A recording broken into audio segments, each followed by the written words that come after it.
أعوذ بالله من الشيطان الرجيم.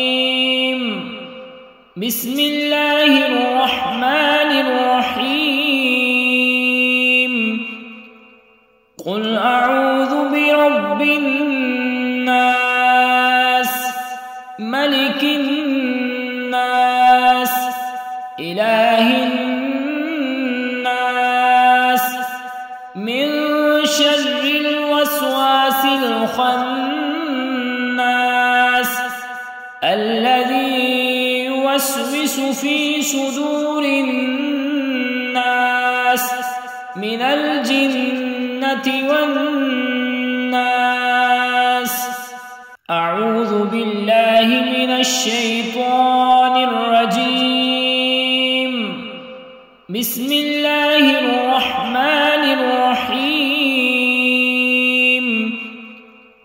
قل أعوذ برب الناس، ملك الناس، إله الناس، من شر الوسواس الخناس الذي يوسوس في صدور الناس من الجنة والناس.